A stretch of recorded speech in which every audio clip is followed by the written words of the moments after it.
सुप्रभात मेरे प्यारे प्यारे बच्चों। आज हम पढ़ेंगे जगन्नाथ दास रत्नाकर को। मेरे प्यारे बच्चों, इसके पहले हमने आपको अ, इनका जो जगन्नाथ रत्नाकर का उद्धव प्रसंग है 1 से 4 तक हमने प्यारे बच्चों आपको पढ़ा दिया है। आज हम 5वें छंद से जगन्नाथ दास रत्नाकर को हम पढ़ेंगे। उससे पहले प्यारे बच्चों हम थोड़ा सा आपको बेसिक इनके साहित्यिक परिचय से लिंक कर देते हैं। क्योंकि मेरे प्यारे बच्चों 5 नंबर का साहित्यिक परिचय भी एक गद्य का और एक पद्य का यह भी लिखने के लिए आता है, तो 10 नंबर हो जाता है। 5 नंबर गद्य का, 5 नंबर पद्य का और 10 नंबर गद्य की व्याख्या और 10 नंबर पद्य की व्याख्या। तो 10, 10, 20 और 10, 30 नंबर की व्याख्या, यानी कि इस समय हम जो काव्य पढ़ा रहे हैं 10 नंबर की काव्य रचना, 10 यानी कि 10 नंबर की हम व्याख्या कर रहे हैं और 5 नंबर का इसके साथ ही साथ को हम साहित्यिक परिचय भी। तो प्यारे बच्चों, इसके साथ हम साहित्यिक परिचय से थोड़ा सा आपको लिंक करा दें ताकि आपको साहित्यिक परिचय भी कंठस्थ होता रहे। यानी कि कुल मिलाकर के हम इस समय 15 नंबर की पढ़ाई एक साथ कर रहे हैं। 10 नंबर की काव्य रचना जो हम काव्य की व्याख्या कर रहे हैं और 5 नंबर का साहित्यिक परिचय जिसको आपको कॉपी पे अपनी उत्तर पुस्तिका पे लिखना है प्यारे बच्चों, उसी में तो अंक मिलेगा। अगर आपने बढ़िया राइटिंग के साथ, बढ़िया साहित्यिक परिचय के साथ, बढ़िया काव्य व्याख्या के साथ आपने लिख दिया तो 15 नंबर में 15 नंबर ही आपको जानवर देगा। उसकी क्षमता नहीं है कि आप एक अंक काट सके। प्यारे बच्चों, जगन्नाथ दास रत्नाकर का जो जन्म है 1866 में हुआ था और इनकी मृत्यु 1932 में हुई थी। यही पास ही में काशी के पास बनारस है। बनारस तो आप सभी हमारे प्यारे बच्चे जानते होंगे, जो बच्चे हमारे बनारस से जुड़े होंगे वो तो उनके पास ही हैं। तो बनारस, काशी बनारस में ही इनका जन्म होता है। इनके पिता है पुरुषोत्तम दास। ठीक है प्यारे बच्चों, और जो है इन्होंने जो संपादन किया था, यानी कि संपादन में जो सहयोग किया था, साहित्य सुधा निधि सरस्वती का संपादन और रसिक मंडल का संचालन भी किया और काशी नागरी प्रचारणी सभा में इन्होंने महत्वपूर्ण योगदान प्यारे बच्चों ने किया। इनकी जो प्रमुख सिर्फ 2 ही रचनाएं हैं। पहला है उद्धव शतक जो कि प्रबंध काव्य के रूप में है और दूसरा है इनका गंगा अवतरण। गंगा का किस प्रकार से इस पृथ्वी पर अवतरण हुआ, किस प्रकार से गंगा जी पृथ्वी पर आई, तो इनकी मुख्य रूप से प्यारे बच्चों 2 ही इनकी काव्य रचनाएं हैं। और यह पहले उर्दू और फारसी में रचना करते थे। यानी कि जगन्नाथ दास रत्नाकर प्यारे बच्चों सबसे पहले उर्दू और फारसी में अपनी काव्य रचना करते थे, लेकिन इसके बाद कुछ कवियों से, कुछ लेखकों से प्रभावित होकर के ये ब्रज भाषा में भी रचना करने लगे। और ये हमारे जो जगन्नाथ दास रत्नाकर हैं ब्रज भाषा के, यानी कि ब्रज भाषा में काव्य रचना रचने का इनको अंतिम श्रेय प्राप्त हुआ है। यानी कि इसके बाद कोई भी कवि, क्योंकि आधुनिक युग के कवि माने जाते हैं, यानी कि ब्रज भाषा में फिर इसके बाद कोई भी काव्य रचना नहीं हुई। इसीलिए इनको ब्रज भाषा का अंतिम जो है कवियों में इनको महत्वपूर्ण स्थान दिया गया है। तो प्यारे बच्चों, आज हम 1 से 4 तक हमने आपको इसको पढ़ा दिया है। आज हम पांचवें छंद से आपको हम व्याख्या कर रहे हैं। ठीक है, बुक सब लोग अपने सामने पहले बच्चों रख लीजिए। बुक हमने भी अपने सामने रखा है और उसी से हम व्याख्या आपको कर रहे हैं। उद्धव प्रसंग, उद्धव जी आ गए हैं कहाँ पर? गोपियों को योग साधना की बात को समझाने के लिए कि अय गोपियों, अय ग्वाल बालों, अय ब्रजवासियों, सभी लोग भगवान कृष्ण की योग साधना की बात करो। लेकिन गोपियों को उस योग साधना की बात, क्योंकि योग साधना मस्तिष्क की वस्तु है और जो प्रेम है वह अंतस्थल की वस्तु है, हृदय की वस्तु है प्यारे बच्चों। इसलिए गोपियों को यह बात उनके हृदय में उतरती नहीं है। तो हम आज हम पढ़ेंगे 5वां। प्यारे बच्चों सब लोग बुक सामने रख लीजिए। हमने भी बुक अपने सामने रखा है और हम व्याख्या आपको कर रहे हैं। बहुत ही प्यारे बच्चों परीक्षा की दृष्टि से बहुत ही इंपॉर्टेंट जगन्नाथ दास रत्नाकर, जो हमारे प्यारे प्यारे बच्चों साहित्यिक हिंदी पढ़ रहे हैं। सामान्य हिंदी वालों के लिए यह पाठ नहीं है। जो साहित्यिक हिंदी हमारे बच्चे पढ़ रहे हैं, साहित्यिक हिंदी, उनके लिए यह पाठ है। सामान्य हिंदी वालों के लिए यह पाठ नहीं है। लेकिन हम लोग एक साथ ही पढ़ाते हैं, वहाँ सामान्य हिंदी साहित्यिक हिंदी अलग अलग नहीं करते हैं बच्चों। जो बच्चे हमारे ज़्यादा उसमें अपना टिक कर लेना कि कौन सा पाठ आपको पढ़ना है, कौन सा पाठ आपको नहीं पढ़ना है, तो हम लोग तो प्यारे बच्चों एक साथ ही पढ़ाते हैं। क्योंकि उसमें बीच में कट करने से कोई फायदा नहीं है। अब हम लोग हिंदी के शिक्षक हैं, 10 वर्षों का हम लोगों का अनुभव है प्यारे बच्चों। लगातार हम 10 वर्षों से, क्योंकि हम अपने विद्यालय के प्रधानाचार्य भी हैं और 10 वर्षों से आपकी सेवा में रत हैं प्यारे बच्चों। हम अपने ज्ञान को बढ़ाने के लिए इस चैनल पर, इस यूट्यूब चैनल पर आए हुए हैं प्यारे बच्चों। और अगर हमारे ज्ञान से आपको कुछ सीखने को मिलता है तो निश्चित ही ग्रहण करिए, क्योंकि हम भी अपने ज्ञान को बढ़ाने के लिए इस चैनल पर आए हैं और हमसे भी अच्छे, ज़्यादा से ज़्यादा योग्य से योग्य टीचर हैं, मैं ये नहीं कहता हूँ, लेकिन अगर हमसे आपको कुछ सीखने को मिलता है प्यारे बच्चों तो निश्चित ही ग्रहण करिए। आते हैं अपने अब छंद पर। चिंता मन मंजुल पवारी धूरी धारण में, कांच मन मुकुर सुधारी राखी ब्यो कहत। यहाँ पर गोपियों के कहने का मतलब है, प्यारे बच्चों ध्यान दीजिएगा लाइन पे, है कांच मन मुकुर सुधारी राखिबो कहो, यानी कि जिस कांच रूपी दर्पण को, मुकुर माने दर्पण होता है प्यारे बच्चों, हमने आपको इसके पहले भी लिखाया भी है, मुकुर माने होता है दर्पण, इसको फिर नोट कर लेना, बार बार यह शब्द आ रहा है। दर्पण वही जिसमें अपना मुख देखते हो, वही है दर्पण, शीशा जो स्कूल जाते समय अपना देखते हो। यहाँ पर गोपियों के कहने का मतलब है प्यारे बच्चों कि कांच मन मुकुर, कांच रूपी जो दर्पण है, कांच रूपी जो दर्पण है उसको आप हमारे मन में रखने के लिए कह रहे हो ना। यानी उद्धव के कहने का मतलब है कि जो कांच रूपी दर्पण है उसको अपने मन मस्तिष्क में रखने की बात उद्धव यहाँ पर कह रहे हैं। लेकिन गोपियों के कहने का मतलब क्या है कि चिंता मन मंजुल, चिंतामणि एक क्या है, एक मणि है। चिंतामणि मंजुल, मंजुल माने होता है सुंदर, है तो मतलब एक ये कहने, गोपियों के कहने का मतलब यह है मेरे प्यारे बच्चों कि जिस चिंता रूपी मणि को, यानी कि जो चिंता को हरण करने वाली मणि है, भाई मणि तो सबके पास होती नहीं है, है? जैसे गजमुक्ता है, किसी किसी हाथियों में पाई जाती है, मणि है, मणि सर्पों में पाई जाती है, लेकिन हर सर्पों के पास वो मणि नहीं पाई जाती है। तो चिंता मन मंजुल, यानी कि जिस चिंता रूपी आप मणि की बात कह रहे हैं, आय उद्धव, जिस चिंता रूपी मणि की बात को मैंने अपने अंतस्थल में धारण किया है। चिंता रूपी मणि कौन है? चिंता रूपी मणि है भगवान कृष्ण। मेरे प्यारे बच्चों, चिंता रूपी मणि है भगवान कृष्ण। यानी कि गोपिकाओं के चिंताओं को, गोपिकाओं के प्रेम को, गोपिकाओं को अपने बस में करने के लिए जिस चिंता रूपी मणि को मैंने अपने अंतस्थल में धारण किया है। ध्यान देना मेरे प्यारे बच्चों, थोड़ा सा लाइन टफ है लेकिन मैं फिर से बता रहा हूं। गोपिकाओं के कहने का मतलब है कि मैंने जिस चिंता रूपी मणि को, मैंने जिस चिंता रूपी मणि को, अब चिंता रूपी मणि कौन है? भगवान कृष्ण है। मैंने जिस चिंता रूपी मणि को अपने अंतस्थल में धारण किया हुआ है, उस पर आप यहाँ पर धूल डालने के लिए आए हुए हैं? पवारी धूर धरण में, यानी कि गोपियों के कहने का मतलब है मेरे प्यारे बच्चों कि जिस चिंता रूपी मणि को मैंने अपने अंतस्थल में, मैंने अपने हृदय में उनको समा लिया है, बसा लिया है, अपने गले से लगा लिया है, उस चिंतामणि रूपी मणि पर आप धूल को डालने के लिए आए उद्धव आए हैं, यह उचित बिल्कुल नहीं है। दूसरी लाइन में आते हैं प्यारे बच्चों, कांच मन मुकुर, कांच रूपी जो जिस आप योग साधना की बात कर रहे हैं वह कांच रूपी एक दर्पण है, हैं?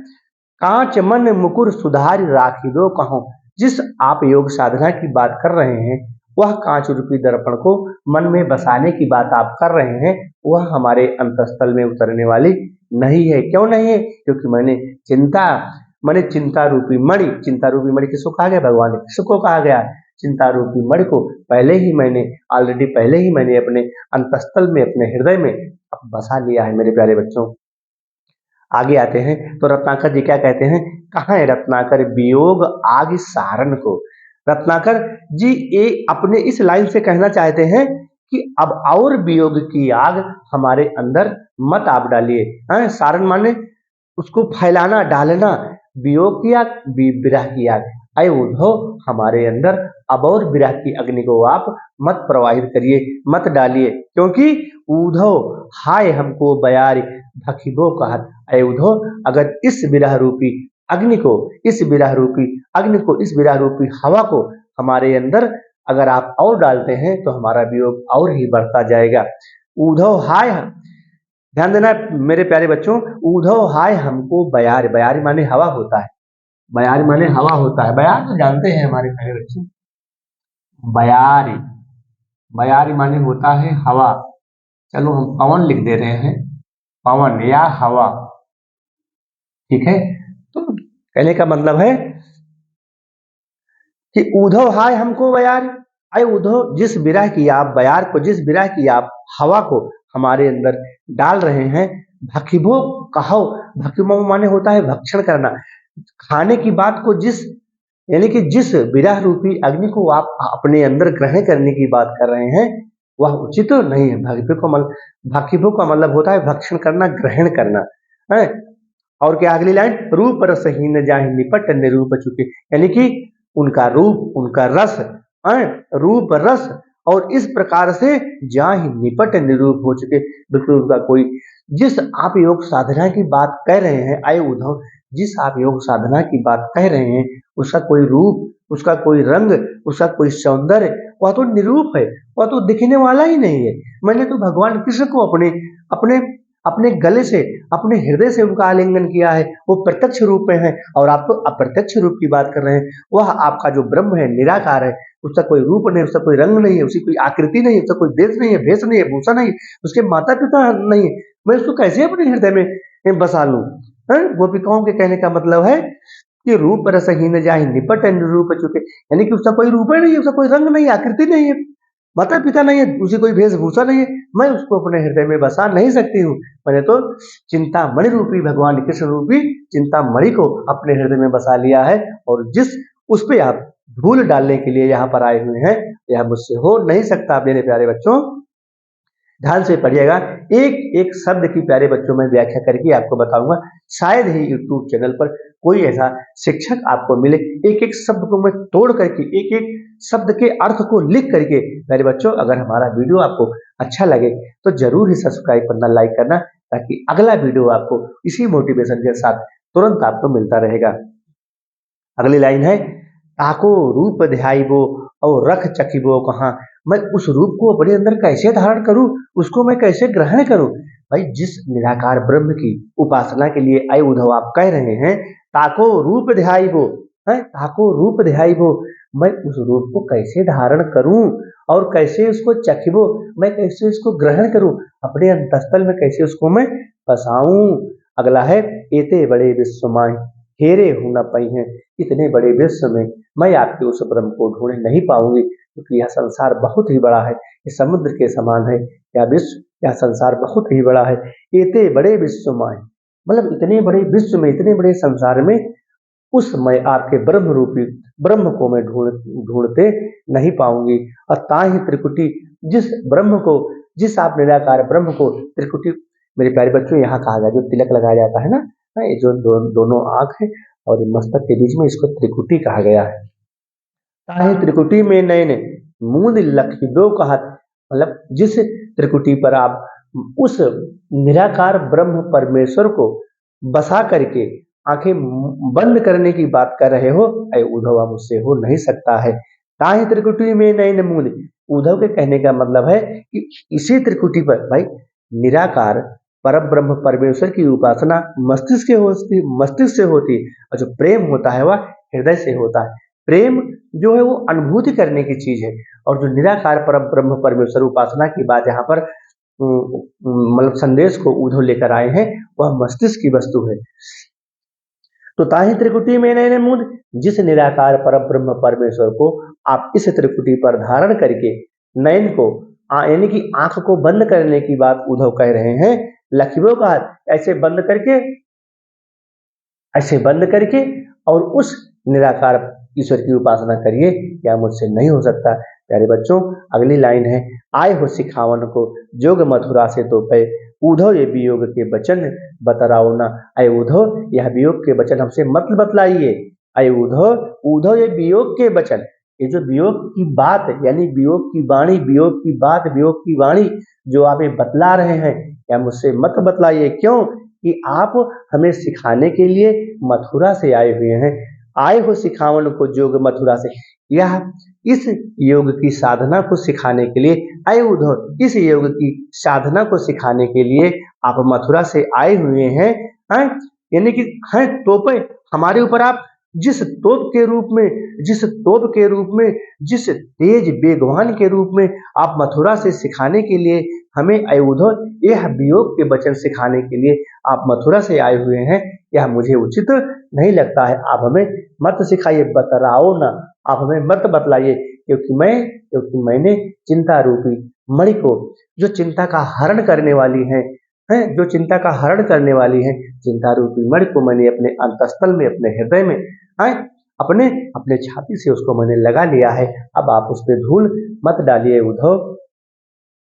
कहाँ है रत्नाकर दया कर दरस दीनो। रत्नाकर जी अपने इस लाइन के माध्यम से प्यारे बच्चों कहना चाहते हैं कि दया करिए हमारे ऊपर, आए उद्धव हमारे ऊपर आप दया करिए और आप दर्शन दीजिए, आप दर्शन दीजिए, दया कर दरस दीन हो। कम से कम कुछ अपने अंदर दर्द तो समझिए, हमारे दर्द को आप समझिए और आप हमें दर्शन दीजिए। आए उद्धव कुछ दया करिए, हमारे ऊपर दया करिए और आप हमें दर्शन दीजिए। अगली लाइन है, दुख दरिबे को टोपे अधिक बढ़ाओना। दरिबे का मतलब है हमें मत दीजिए, ब्रज भाषा में लिखा गया है। दरिबे शब्द दुख माने दुख जानते हो, दरिबे माने दरिबे कौ टोपे, यानी कि और हमारी विरह की वेदना को, और हमारे विरह को, और हमारे कष्ट को आए उद्धव बिल्कुल मत बढ़ाइए। दुख दरिबो को टोपे अधिक बढ़ाओना। अगर आप वियोग की आग को और बढ़ाना चाहते हैं तो मेरे लिए वह अधिक ही कष्टकारी होगा। इस प्रकार से अय उद्धव और वियोग की स्थिति को मत बढ़ाइए। टूक टूक वही है मन मुकुरी हमारो है। टूक टूक वही है मन, टूक टूक माने होता है अलग अलग हो जाना। टूक टूक माने होता है, टूक माने अलग अलग शब्द, जैसे दो टूक बोला, यानी कि अलग अलग जो टूक शब्दों को आप बयां कर रहे हैं, जिस टूक शब्दों की वाणी को, टूक वाणी कौन है मेरे प्यारे बच्चों? वही निराकार पर ब्रह्म परमेश्वर योग साधना। टूक टूक हुई है मन मुकुर, यानी कि जिस योग साधना की बात को आप कर रहे हैं वह आपका योग साधना रूपी जो दर्पण रूपी जो आपका ईश्वर है वो बिल्कुल टूट करके एक एक खंड में हो जाएगा। मेरे प्यारे बच्चों ध्यान देना, टूक टूक हुई है मन मुकुर हमारो है, यानी कि जिस योग साधना रूपी ईश्वर की, जिस योग साधना रूपी ईश्वर की बात आप कर रहे हैं वह तो एक दर्पण के समान है, एक दर्पण के समान है। अगर वह दर्पण टूटेगा तो उस दर्पण में जितने खंड में टूटेगा उतने ही खंड में उस भगवान की मूर्ति दिखाई पड़ेगी, क्योंकि मैंने तो अपने हृदय में मतलब भगवान कृष्ण को अपने हृदय में एक कृष्ण को बसाया है। अगर वह दर्पण कई खंडों में टूटता है तो अनेकों कृष्ण दिखाई पड़ेंगे, इसलिए यह हमारे बस की बात नहीं है। ध्यान देना प्यारे बच्चों, ध्यान देना। टूक टूक हुई है मन मुकुर हमारो है, यानी कि वह मन जिस आप निराकार पर ब्रह्म ईश्वर की बात कर रहे हैं वह दर्पण रूपी, वह दर्पण जब टूटेगा उस टूटने के बाद वो अलग अलग खंडों में दिखाई पड़ेगा और अलग अलग खंडों में फिर अलग अलग प्रतिबिंब, अलग अलग छाया भगवान कृष्ण की उसमें दिखाई पड़ेगी, क्योंकि मैंने तो पहले से ही भगवान कृष्ण को उस चिंता रूपी मणि को अपने हृदय में बसा लिया है, तो मेरे बस की बात नहीं है। और क्या है, चूकी हूं कठोर बैन वाहन चलाओना, यानी कि मैं चूक गए हूं। अब हमारे ऊपर बैन माने होता है, बैन माने होता है मेरे प्यारे बच्चों वाणी, बैन माने होता है वाणी। वाणी तो जानते ही हो ना, जिससे हम बोलते हैं, वाणी से ही हम सब कुछ प्यारे बच्चों पा सकते हैं। ऐसी वाणी बोलिए मन का आपा खोए औरन को शीतल करे आप शीतल हो। मेरे प्यारे बच्चों, ऐसी वाणी मत बोलना जो किसी के दुख को, किसी के दर्द को और बढ़ा दे। मेरे प्यारे बच्चों, आप समझदार हैं, अब आप बीए और बीएससी के छात्र होने वाले हैं। किसी को अपने वाणी के द्वारा कष्ट मत देना, क्योंकि वाणी के द्वारा दिया गया कष्ट बहुत ही दुखदायी होता है और लंबे समय तक मेरे प्यारे बच्चों वह मन मस्तिष्क में अंकित हो जाता है। तो वाणी से किसी को कष्ट, यानी कि कहने का मतलब है अपने शरीर से, अपनी वाणी से किसी को भी इस जीवन में अगर कष्ट नहीं दोगे तो आप हमेशा खुश रहोगे, आप हमेशा सुख की अनुभूति करोगे। अगली लाइन है मेरे प्यारे बच्चों, क्या है कि चूक है कठोर बैन पाहन चलाओना, यानी कि पाहन माने पत्थर होता है, पत्थर रूपी वाणी। पत्थर मतलब कठोर होता है ना, जैसे किसी को पत्थर से मार दो तो उसे चोट लग जाएगी। तो यहाँ कोटिकाओं के कहने का मतलब है कि अय उद्धव पत्थर रूपी वाणी अब हमारे ऊपर आप मत चलाइए, हैं? पत्थर रूपी वाणी हमारे ऊपर आप मत चलाइए। क्यों? कि एक मनमोहन तो बस के उजारे मोह। एक मनमोहन, मनमोहन कहा गया है मेरे प्यारे बच्चों भगवान कृष्ण को। मनमोहन, मन को मोहने वाले, मन, ये मन है और ये मोहन है, मन मोहन है, मन को मोहने वाले अर्थात भगवान कृष्ण। इनका अनेकों नाम है, मनमोहन, कृष्ण, कान्हा, त्रिभंगी लाल, बहुत सारे नाम है मेरे प्यारे बच्चों। एक मनमोहन तो बस के उजारे मोह, यानी कि एक मनमोहन, एक कृष्ण को मैंने अपने हृदय में बसाया, अपने अंतस्थल में बसाया, अपनी आत्मा में बसाया। उसने तो मुझे उजाड़ दिया, यानी कि सब कुछ छोड़ दिया। और ये में अनेक, ये माने हृदय होता है, ये माने हृदय, इसको भी नोट कर लेना, बार बार शब्द आ रहे हैं मेरे प्यारे बच्चों। ये माने होता है हृदय, इसीलिए मैं पढ़ाते ही समय आपको इन जो कठिन शब्द है उसका अर्थ भी आपको लिख दे रहा हूँ। ये माने हृदय होता है। ही में अनेक मनमोहन बसाओ ना, अब हमारे हृदय में अनेक मनमोहन बसाने की बात अयुद्ध मत करिए। अनेक मनमोहन बसाने की बात क्या है? वही जो मुकुर रूपी दर्पण को, यानी कि निराकार, निराकार पर ब्रह्म परमेश्वर, निराकार योग की साधना की बात उद्धव कह रहे थे कि आप इसको बसा लीजिए। लेकिन जब वह निराकार रूपी दर्पण टूटेगा तो उस टूटे हुए दर्पण के खंड में अनेक कृष्ण दिखाई पड़ेंगे, और अनेक कृष्ण बसाने की बात हमारे बस की बात नहीं, क्योंकि मैंने एक एक कृष्ण को बसाया, वह तो मुझको छोड़ के चला गया, और मैं अनेक कृष्ण को, अनेक कान्हा को, अनेक मनमोहन को अगर मैं बसा लूंगी तो मैं एक पल भी जीवित नहीं रह सकती मेरे प्यारे बच्चों। अगले पर आते हैं हम सातवें छंद पर आते हैं। यहाँ भी वियोग श्रृंगार है, पूरे पद में वियोग श्रृंगार है। और इसमें अलंकार की बात अगर हम देखें तो अतिशयोक्ति अलंकार है, चूंकि बढ़ा चढ़ा करके बात को कहा गया है, अतिशयोक्ति अलंकार है। ऊधव या सूधव सो संदेश कही दीजो ये। और अभी गोपिकाएं कहती हैं कि अय उद्धव, अय उद्धव, उद्धव उद्धव यही सूधव सो संदेश कह दीजो। अय उद्धव, एक संदेश जाकर के हमारा भगवान कृष्ण से कह देना। क्या कह देना? कि जानति अनेक न विवेक, विवेक माने होता है बुद्धि, यानी कि जो हम सभी ग्वाल बालाएं हैं, जो हम सभी इस ब्रज की रहने वाली बालाएं हैं, हम इतना बुद्धिमान नहीं है, हम इतना बुद्धिमान नहीं है। जानति अनेक न, यानी कि हम सभी ग्वाल बालाएं अनेक प्रकार से भगवान कृष्ण को जानती हूँ, लेकिन इतना बुद्धिमान नहीं है। विवेक ब्रजवारी है, हम सभी ग्वाल बालाएं भगवान कृष्ण को अनेकों रूपों में तो जानती हूँ, लेकिन इतना बुद्धिमान नहीं है। कहीं रत्नाकर असीम रावरी सो क्षमा। रत्नाकर जी कहना चाहते हैं कि भगवान कृष्ण से जाकर के हमको यह हमारा संदेश बता देना कि अब तो हमारे लिए वो क्षमा कर दे। असीम माने होता है जिसकी असीम, जिसकी गणना ही न की जा सके, असीम, जो अपरंपार है, जो बहुत बड़ा है, विशाल है, असीम, अवसर्ग है, सीम जिसकी हम तुलना ही ना कर सकें, यानी कि असीम रावरी, यानी कि वह तो समुद्र के सागर है, वह तो परम परम ब्रह्म परमेश्वर है, और हमें क्षमा कर दे, हमें क्षमा कर दे। असीम रावरी तो क्षमा, निश्चित ही वह हमको क्षमा कर देंगे। क्षमता कहाँ लो अपराध की हमारी, हम लोगों की कहाँ इतनी बड़ी क्षमता है, क्योंकि हम सभी गोपिकाएं हैं, हम तो अपराध हमेशा करते रहेंगे। अपराध कौन सा है गोपिकाओं का? प्रेम का अपराध है, भगवान कृष्ण को हृदय में बसाने का अपराध है। बस यही इतना छोटा सा तो अपराध गोपिकाओं का है, क्योंकि उन्होंने भगवान कृष्ण को अपने हृदय से बसाया है।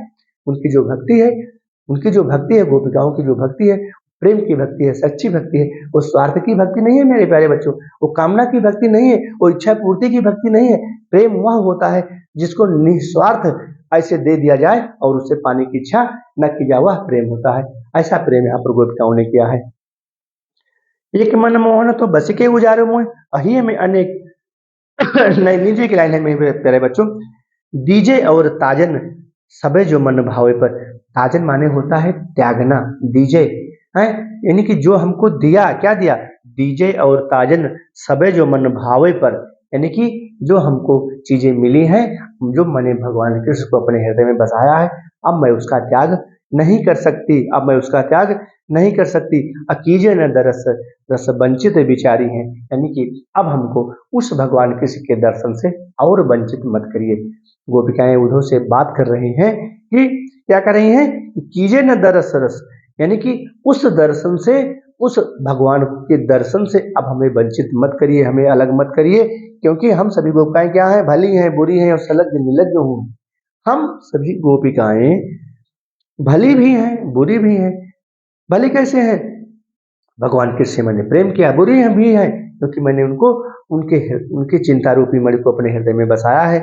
और सलज्ज, मैं हमारे ऊपर कोई लज्जा भी नहीं है। लज्जा का मतलब है जो महिलाएं अपना सिर झुकाते हुए निकल जाती हैं, वही सलज्ज, यानी कि हमारे ऊपर कोई लज्जा भी नहीं है। और क्या, मैं निर्लज्ज हूँ। निर्लज्ज का मतलब होता है निर उपसर्ग है, जिसको कोई लज्जा ना हो, वही है निर्लज्ज। मैं, हम सभी गोपिकाएं लज्जा से युक्त हूँ और निर्लज्ज भी हूँ। और सो कहें सो हैं, परचाई का तिहारी हैं। परचाई का माने होता है एक दासी के रूप में। सो कहें, अय उद्धव हमारे संदेश को जाकर कह देना कि परचाई का तिहारी हैं। वह सभी गोपिकाएं एक दासी के रूप में अभी भी आपके इंतजार में लगी हुई है। तिहारी का मतलब देखना, एक दासी के रूप में अभी भी आपके दर्शन को पाने के लिए देख रही हैं। बस मेरे प्यारे बच्चों, आज हम एक और पढ़ा देते हैं, फिर 3 बजेगा अगले वीडियो में, चूंकि आपको भी ज्यादा लोड हो जाएगा। ढाई जित तित तय विदाई है तो उद्धव की जित तित, यानी कि जैसे उद्धव की विदाई का समय, उद्धव का ज्ञान और गोपियों का विज्ञान, यानी कि गोपियों के विज्ञान के आगे उद्धव का ज्ञान फीका पड़ गया। तो अब उद्धव जा रहे हैं कहाँ? ब्रज से गोकुल को वापस जा रहे हैं। तो यहाँ पर लिखा, रत्नाकर ने क्या लिखा कि ढाई चित तित विदाई है ते उद्धव की विदाई का समय आ गया। विदाई का समय बहुत कष्ट होता है मेरे प्यारे बच्चों। है गोपी भरे आरती सभारती न सासुरी है, कहे रत न कर मयूर पक्ष को लिए, गौ गुंज अंजलि उमा है प्रेम आसुरी। गोपी भरी आरती, गोपिकाएं जो हैं वो बिल्कुल आरती की थाल को सजा करके लाई हुई हैं। गोपी भरी आरती संभारती न सासुरी, गोपिकाएं दौड़ी हुई चली आ रही हैं। वो अपने हाथों में आरती से युक्त थाल को धारण किए हुए हैं और उद्धव के विदाई का समय आ चुका है। जो कि उदाई ढाई तित, वो बिल्कुल दौड़ती हुई जैसे तैसे पाती हैं। ढाई, ढाई माने होता है दौड़ना। अजित तित, जैसे तैसे, जिस रूप में है, कोई कपड़े पहना है, कोई कपड़े नहीं पहना है, या जिस तित रूप में गोपिकाएं हैं, वो बिल्कुल उद्धव की विदाई में आरती के साथ हाथ में आरती की थाल को लिए हुए बिल्कुल दौड़ी हुई चली आ रही हैं। और क्या कि काहे रत्नाकर मयूर पक्ष कोली, कोई सखी, कोई ब्रजबाला, कोई गोपिका, क्योंकि भगवान कृष्ण को मयूर का पंख बहुत पसंद था मेरे प्यारे बच्चों। मयूर के पंख को वो ले रहते थे। तो कुछ गोपिकाएं अपने हाथ में मयूर के पंख को लिए हुए हैं। काहे रत्नाकर मयूर पक्ष को लिए, कुछ गोपिकाएं मयूर के पंख को लिए हुए हैं। अब को गुंज अंजलि, और कोई गुंज कहा गया है वो जो समुद्र में सीपियां पाई जाती है ना, सफेद सफेद रंग की, उसकी माला को बना करके गोपिकाओं ने धारण किया हुआ है। अंजलि और उमा है प्रेम आसुरी, वो अपने प्रेम को उसी माला के मतलब उस माला रूपी, प्रेम रूपी माला को लिए हुए दौड़ी चली आ रही हैं। और भाव भरी को लिए, कोई गोपिकाएं भाव से भरी हुई हैं। और रुचिर सजाओ दही, कोई रुचिर माने होता है प्रेम, कोई जो गोपिका है, कोई जो बाला है, हाथ में दही लिए हुए हैं, दही है। अको मैं ही मंज, मैं माने होता है मट्ठा, मैं ही दाब दलकत पांसुरी, पांसुरी माने होता है जैसे हाथ में दबाए हुए बिल्कुल मट्ठे को, मट्ठे की जो मट्ठे का घड़ा होता है, यानी कि कुछ गोपिकाएं मट्ठे के घड़े को अपने ऐसे पंसली में, हाथों में, यहाँ काख में दबाए हुए दौड़ी चली आ रही हैं। अब पीत पट नंद जसुमत, नंद बाबा क्या देते हैं? पीला वस्त्र, क्योंकि भगवान कृष्ण पीले वस्त्र को धारण करते थे। पीत माने होता है पीला, पीत माने होता है पीला, पीत माने होता है पीला है। पीत पट, पट माने कपड़ा होता है, नंद माने नंद बाबा। पीत पट नंद जसुमति, और जसोदा मैया और नंद बाबा पीले वस्त्र को उनको देते हैं उद्धव को। नवनीत ने, नया, नवनीत माने बिल्कुल नया, नए नए पीले वस्त्रों को उनको देते हैं कि ले जाकर के भैया हमारे भगवान कृष्ण को इसको समर्पण कर देना। अकीरति कुमारी सुर वारी दई बांसुरी है, कीरति कुमारी सुर वारी दई बांसुरी। और इस प्रकार की कीर्ति को, इस प्रकार के यश को सभी गोपिकाएं दई बांसुरी, और कुछ गोपिकाएं बांसुरी भी इनको दे रही हैं। इस बांसुरी को ले जाकर भगवान कृष्ण को दे देना। बस प्यारे बच्चों, आज हम यहीं तक पढ़ाएंगे। 8 तक हो गया है, अभी इसमें 3 छंद बाकी हैं, बाकी अगले वीडियो में हमारा रह जाएगा। अगर मेरे प्यारे बच्चों हमारा यह वीडियो आपको अच्छा लगा हो, सब्सक्राइब करना प्यारे बच्चों, लाइक करना, ताकि आपको अगला वीडियो, इसके बाद वाला वीडियो तुरंत आपको नोटिफिकेशन पर मिल जाए। और वीडियो को स्किप मत किया करो प्यारे बच्चों, यह व्याख्या है। एक बार अगर व्याख्या ऑफलाइन तो अपने स्कूल में पढ़ ही रहे हो, जब ऑनलाइन भी पढ़ लोगे तो आपकी व्याख्या बिल्कुल क्लियर हो जाएगी और कभी भी नहीं भूलेगी। इस प्रकार से इनका साहित्यिक परिचय भी दिमाग में रख लेना। जगन्नाथ दास रत्नाकर, इनका जन्म काशी बनारस में 1866 में, तो 1532 में। पिता है पुरुषोत्तम दास। इनके जो प्रमुख ग्रंथ हैं उद्धव शतक है और गंगा अवतरण है। और इन्होंने पहले फारसी और उर्दू में रचनाएं करते थे, बाद में अन्य कवियों के द्वारा इन्होंने ब्रजभाषा में रचना को लिखना शुरू कर दिया। और इसके बाद साहित्य सुधारी, सरस्वती का संपादन, रसिक मंडल और इस प्रकार भी संचालन और काशी नागरिक प्रचारणी सभा में भी इन्होंने बहुत बड़ा योगदान किया है। बस प्यारे बच्चों आज में तक, अगला हम नेक्स्ट वीडियो में। धन्यवाद।